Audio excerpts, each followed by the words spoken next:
ඕනෑම දෙයක් පිළිබඳව වෙනස්ම විදිහකට හිතන්න පුළුවන් පිරිසක් තමයි කුම්භ ලග්න හිමියන් කියලා කියන්නේ.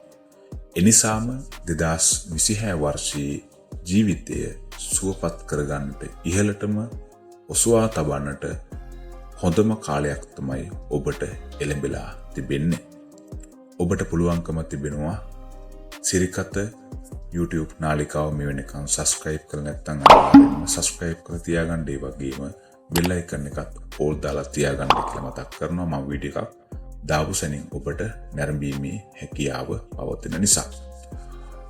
අපි වැඩි කතා නැතුව බලමු 2026 වර්ෂයේදී කුම්භ ලග්න හිමියෝ ඔබට කොහොමද කියලා. ඔබ අමුතුම පිරිසක් එක්කලා ලොකු ගමනක් යන කෙනෙක්. ඔබ අමුතුම විදිහට හිතන නිසා ඔබ වටා එකතු වෙන්නේ ඒ වගේම පිරිසක්. ඔබ ලෝකයේ දිනන්නට උත්සාහ කරන කෙනෙක්. ජීවිතේ ජය ගන්නට උත්සාහ කරන කෙනෙක්. හැබැයි ඔබට ලග්නාධිපති සෙනසුරු තාමත් ඔබට බලපෑම් එල්ල කරනවා. ඉතින් ඒ නිසා ඔබේ ගමන ලේසි පහසු ගමනක් නෙවෙයි. බාධක එනවා. හැබැයි ඔබ බාධක වලට සැලෙන්නේ නැතුව ගමන ගියොත් ඔබට ඉහළටම යන්නට පුළුවන් කාලයක් තමයි මේ එළඹිලා තිබෙන්නේ.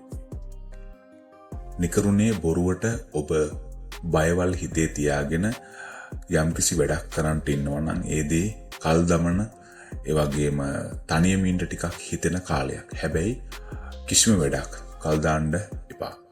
මොකද එහෙම කල් දානවා කියලා කියන්නේ ඔබ පස්සට යනවා කියන එක. ඔබ ඉදිරියට යන්නට නම් මේ බාධාවන් මැඩ අරගෙන ඉස්සරහට යන්න ඕන.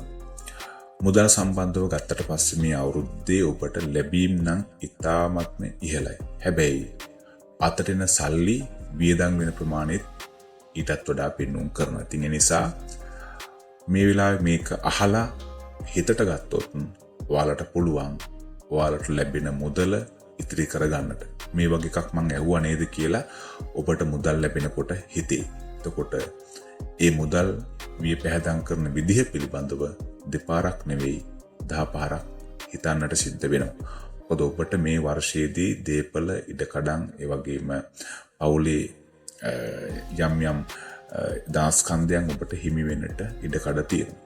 ගේ දොර වට්ටු පිටි වෙන්නට පුළුවන්, මිල මුදල් වෙන්නට පුළුවන්. මේ දේවල් ඔබට ලැබෙන්නට වාග්ය වාසනාව තිබෙනවා. ඉතින් ඒ නිසා මේ දේවල් ප්‍රවේශම් කරගන්න එක තමයි ලොකුම වැඩේ බවට පත් වෙන්නේ. ජය යෝගයේ හැටියට ලක්ෂ්මී යෝගයේ පිහිටලා තියෙනවා. ඉතින් ඒ නිසා තමයි ඔබට මේ වගේ සම්පත් ජීවිතේට මේ 2026 වර්ෂයේදී ලැබෙන්නේ. ඉතින් ලැබුණාට පස්සේ වියදම් කරනකොට ඔබ ඉතාමත් මේක මම නිතර කියන්නේ ඔබ අනිවාර්යෙන් මේ දේ හරියට කළොත් ඔබේ ජීවිතේ හොඳම වර්ෂය 2026 වර්ෂයේ බවට පත් කරගන්නට හැකියාව පවතිනවා. දැනට කරගෙන යන රැකිරක්ෂා වලින් ඒ වගේම ව්‍යාපාර වලින් ඔබට විශාල ජයවන් අත් වෙනවා. විශාල ලාභ උපයන්නට පුළුවන්කම පවතිනවා. මේ සියලුම පීඩනයන් ඔබ දරාගෙන ඉදිරියට ගියොත් එහෙම මුලින් සඳහන් කරපු යම් මේ ඔබේ දුර්වලතාවන් හදාගෙන ඔබ ඉදිරියට ගියොත් ඔබ මණිකක් වගේ බබලන්න පටන් ගන්නවා. තාක්ෂණයේ සම්බන්ධව ඒ වගේම ජ්‍යොතිෂය සම්බන්ධව ඒ වගේම විවිධ වෘත්ත විද්‍යාවන් සම්බන්ධව ඔබට හොඳ වැටහෙන නුවණක් තිබෙනවා. ඉතින් ඒ නිසා ඔබ ඒ පැත්තෙන් ඉදිරියට යන කෙනෙක් නම් ඉදිරියට යන්න බලාපොරොත්තු වෙනවා නම් අනිවාර්යයෙන් මේ දේවල් වලට අත ගහලා ඒක නොනවත්වාම ඉදිරියට කරන්න ඔබට ජයත් කරගන්නට පුළුවන්කම පවතිනවා. හදිස්සි ධනදාව වලට වැඩිය ඔබට බලපවත්වන්නේ ඔබට අතේ හිටින්නේ එහෙම නැත්නම් ළඟ රැඳෙන්නේ ඔබ බුද්ධිය වෙහෙසවලා හොයන මුදල්මයි. ඉතින් ඒ නිසා හදිසි ධනලාභ වලට වැඩි ඒවා ලැබෙනවා ඔබට. නමුත් ඔබ උත්සාහ කරන්න ඕන කය වෙහෙසවලා මනස වෙහෙසවලා හොඳ මාර්ගයෙන් මුදල් උපයන්නට. ඉතින් එතකොට තමයි ඔබට ඒ මුදල් වලින් තමන්ගේ ජීවිතේ සූපත් කරගන්නට හැකියාව පවතින්නේ. නීතිමය වශයෙන් ඔබට යම් චෝදනාවන් අත් වෙන්නට පුළුවන්කම තිබෙනවා. ඉතින් ඒ නිසා ඒ සම්බන්ධව කටයුතු කරනකොට ඔබ ඉතාමත්ම ප්‍රවේශම් සහගත යුතුව කටයුතු සිද්ධ කරන්න ඕන. මොකද ඔබ ව්‍යාපාරයක් කරනවා නම් ඒක නීතිමය පැත්තෙන් ගැටලුවක් නැති වෙන විදිහට කරන්න ඕන. අයථා විදිහට මුදල් උපයන්නට හිතන්න තියා ඒ දේවල් වලට අත ගහන්න යන්නත් එපා. ඒ දේවල් කරන අයට උදව් කරන්න යන්නත් එපා. මොකද ඔබට නීතිමය පැත්තෙන් ඔබට ගැටලු චෝදනා එන්නට පුළුවන්. ඉතින් ඒ නිසා ඔබට කරන්න හොඳම දේ තමයි මේ දේවල් නොකර මේ දේවල් කරන අයට ලං වෙන්නේ නැතුව ඒ දේවල් වලට උදව් කරන්න නැතුව ඉන්න එක. ණය සහ ණය ලබා ගැනීම පිළිබඳව කතා කරනකොට ඒ ගනුදෙනු වලට අත්සන් කරනකොට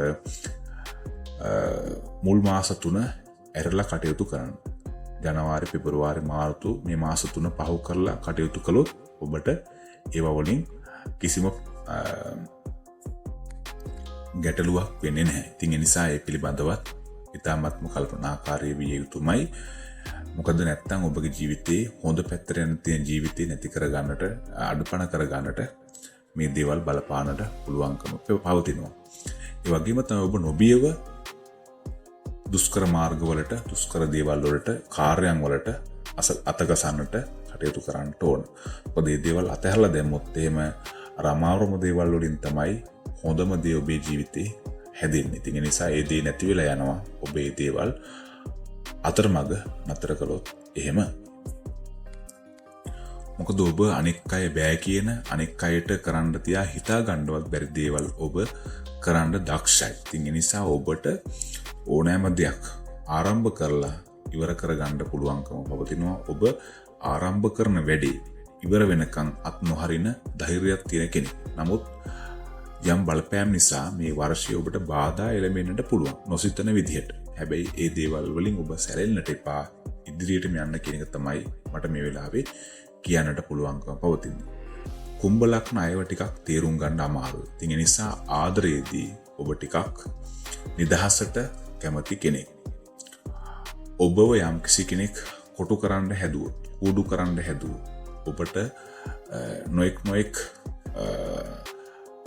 බැමි දාන්න හැදුවොත්, ඔබව නවත්වා ගන්නට ඔබගේ නිදහස සීමා කරන්න හැදුවොත් ඔබ එතන රැඳෙන්නේ නැති කෙනෙක්.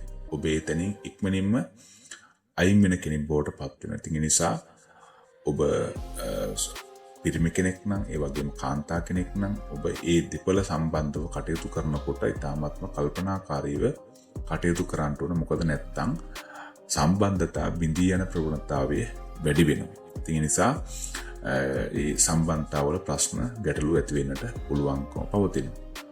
ඔබගේ ලග්නයට අනුව ඔබගේ පාට හැටියට සඳහන් කරන්න පුළුවන් ජය ලැබෙන පාට හැටියට නිල් පාට, ඒ වගේම ජය අංක විදිහට 8 3 7 කියන අංක සඳහන් කරන්නට පුළුවන්කම පවතිනවා.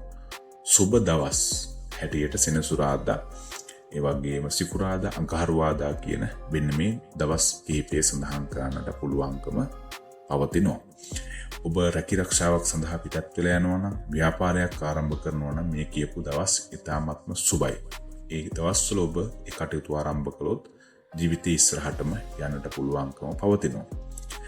ඔබට පුළුවන්කම තිබෙනවා අතපය කොරායට, ඒ වගේම කතා කරන්නට බැරි අයට ඒ අවශ්‍ය කරන දේවල් උපකරණ වෙන්නට පුළුවන්. එහෙම නැත්නම් ආහාර වෙන්නට පුළුවන්, ඇඳුම් පැළඳුම් වෙන්නට පුළුවන්. ඒ අයට නැති බැරි දෙයක් ලබා දෙන එක. ඒ වගේම තමයි බලු කපුටු දාන සිද්ධ කරන එක. ඔබට පුළුවන් මාසෙට දෙවතාවක් එක වතාවක් පුළුවන් නම්, දෙවතාවක් නම් ගොඩාක් හොඳයි. නමුත් එකපාරක් හරි සිද්ධ කරන්න පුළුවන් එක මාසයකින් මාසෙන් මාසෙට ඔබගේ ජීවිතයේ කටයුතු සියල්ලක්ම ඉතාමත්ම සාර්ථක වෙනවා. උදේ හවස ඔබට රතන සූත්‍රයේ ජය පිරිත අසන්න පුළුවන් නම්, කියන්නට පුළුවන් නම් ඉතාමත්ම වටිනවා. ඔබට සිත සාන්තිය සැලසෙනවා. අද කාලෙත් එක්කන් බලනකොට සාමාන්‍යයෙන් කියවන්න නම් ටිකක් වෙලාව මදි. නමුත් මේ දේවල් අසන්නට පුළුවන් නම් උදේ හවස ඔබට සුබ බලත් කරගන්නට හැකියාව පෙන්වුම් කරනවා. විශේෂයෙන් සංඝයා වහන්සේලා උදෙසා දම් පැන් පූජා කරන එක, ඒ වගේම අඟහරුවාදා, සෙනසුරාදා, සිකුරාදා දවස්වල ඔබට පුළුවන් බෝධි පූජාමය කටයුතු වල නියැලෙන්නට. ඒ හරහා ඔබගේ ජීවිතයේ සූපත් කර ගැනීමේ හැකියාව පවතිනවා. ඉතින් මේ ටික තමයි කුම්භ ලග්න හිමියන්ට 2026 වර්ෂයේදී සඳහන් කරන්නට හැකියාව පවතින්නේ. ජීවිතයේ, ඒ වගේම රැකියාව, අධ්‍යාපනය සහ සෞඛ්‍ය පිළිබඳව මේ කියන කරුණු ටිකට අදාළව ඔබ මේ ශාන්ති කර්ම ටික සිද්ධ කළොත් ඔබට ඇතිවෙන යම් යම් කුඩා අපල පවා නැති කර ගැනීමේ හැකියාව පවතිනවා. යම් කිසි කර්තව්‍යයක් ආරම්භ කරනවා නම් ඒ දේ ඉස්සරහටම කරන් යන්නට මෙන්න මේ ශාන්ති කර්ම ටික ඇත්තටම බලපානවා. ඉතින් ඒව අනිවාර්යෙන්ම ඔබ කළ යුතුමයි. ඉතින් මේ ටික තමයි කතා කරන්න පුළුවන්කම පවතින්නේ වෛදික ජ්‍යොතිෂ ශාස්ත්‍රයට අනුව කුම්භ ලග්න හිමියන්ට 2026 පිළිබඳව. ඉතින් ඔයාලට පුළුවන්කම පවතිනවා සිරිකත නාලිකාව මේ වෙනකන් subscribe කරලා නැත්නම් අනිවාර්යයෙන්ම subscribe කරලා තියාගන්න. ඒ වගේම bell icon එක all දාලා තියාගන්න කියලා මතක් කරනවා. ඔයාලා හැම දිනකම ජීවිත දිනෙන් දින ਸਰව ප්‍රකාරයෙන්ම සාර්ථක වේවා කියලා ප්‍රාර්ථනා කරමු.